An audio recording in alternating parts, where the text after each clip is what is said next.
Hey everybody, it's Jason Blaha here, and today I want to chat with you guys a little bit about motivation versus discipline. And there's a big difference between the two, and this is something that we have to understand when it comes to reaching any sort of fitness goals, health goals, training goals, again, weight loss goals, fat loss goals, any of these things. It is such a critical point. Such a critical point. And the point is that we cannot rely on motivation long term. We can't. And some of it comes down to, talking about the idea, and you always see successful people tell you that successful people are process oriented. They're not outcome oriented. And that's confusing for a lot of people because they're like, but if I want to reach the outcome, that's what I really have to focus on. And it's like, no, you really don't. You have to focus on the process. You have to focus on the process. And when we talk about even fitness goals, we talk about the journey. We talk about the journey being more important than the destination. And it's the same idea. And again, to people who step in and say, but I have a goal I want to reach, that doesn't make sense to me. But when you understand the way things work and the way humans work and the way that we do things, what gets you to a goal?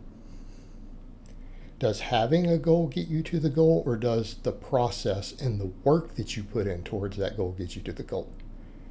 Well, and it's very obvious that people will say, well, obviously the work, correct. Because if you put the work in, you'll reach the goal, even if you didn't want to reach the goal.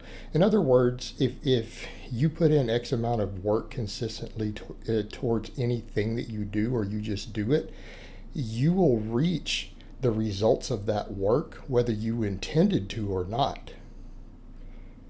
And in other words, let me give you an example. If you didn't plan on becoming a millionaire, you'd never set a goal to be a millionaire, but you went and got a really good job, you were offered a really good job with a lot of overtime, and you made an exceptional amount of money, and you just chose not to spend your surplus money and maybe invested some of it in other stuff with no intention that you were going to become a millionaire, it would still happen. You would still end up with, if you accumulated $1 million, you would be there whether you thought about it or not, because the actual process is what gets you there, even if it was never really your goal. It's the same thing with, say, I don't know, losing body fat, or the same thing with gaining muscle. All right, if you were in a calorie deficit for an extended period of time, you would lose a certain amount of body fat, whether you intended for it to happen or not, whether it was your goal or not. All that matters is, were you in that calorie deficit for that amount of time? And of course, things like body composition, muscle mass, your training, all that affects how much of that's muscle that you lose.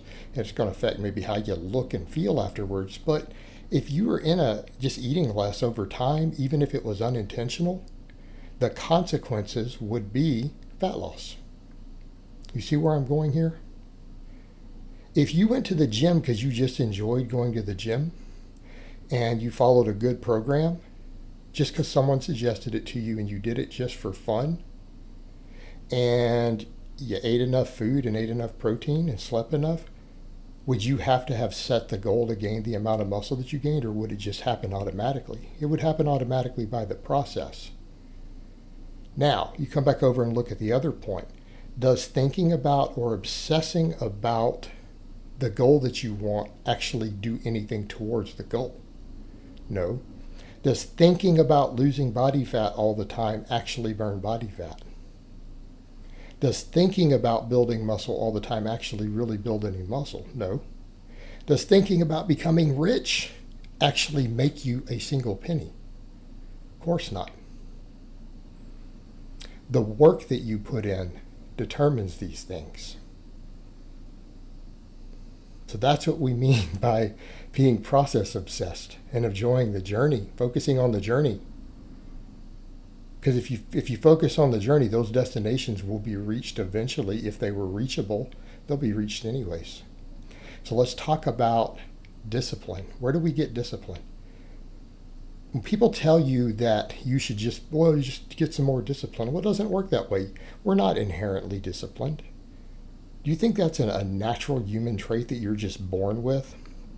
How many 3-year-olds do you see who have discipline? None. Why do people talk about disciplining children? Something that has to be developed, it has to be cultivated. It's not our natural state. It is something that we have to develop and grow. And we cultivate it with our habits. Now, here's what I would say. Motivation wanes. We don't have motivation all the time. And if you rely on motivation all the time, which is an emotion, you will fail. Because you can't stay highly motivated. And I get people with that all the time. They're like, how do you stay motivated to do this year after year after year after year? And I'm like, well, I mean, I've got other external motivations and other factors involved, because this is in a lot of ways is my job and my career and everything. And there's a lot at stake, but I also understand how habits create discipline and that I'm not always motivated 100% all the time. And if I do need to tap into motivation, I have to find some new motivations. I have to find these things.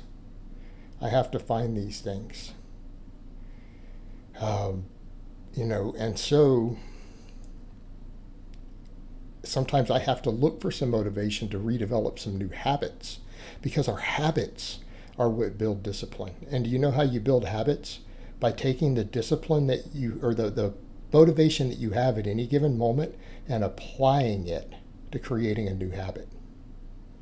Changing something you eat, changing something in your routine, changing something in your lifestyle to the point where it starts to become habit, it becomes routine, and you don't have to consciously put a lot of emotion in it anymore. And when you can do that and you no longer have to consciously put that emotional motivation into it, it becomes a habit. Habits become discipline. That discipline is what carries you through. That's what carries you through when the motivation wanes, because it will wane. I can assure you, your motivation to stick to whatever's going on in your diets, and diets don't need to be sustainable per se. They can't be sustainable. That's another topic maybe we should discuss. But the thing is, that motivation's going to wane.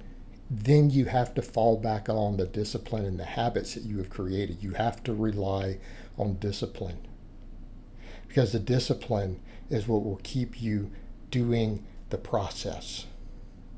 Because the process is what matters. The process is what gets us to our goals in the long term and gets us to the new goal and the new goal, because those goals are going to change over time anyways. That's why it is always going to be about the journey. It's always going to be about the journey. But habits, motivation can be used to create habits. Habits create discipline. Discipline keeps us on the process. That's how we get results when motivation wanes.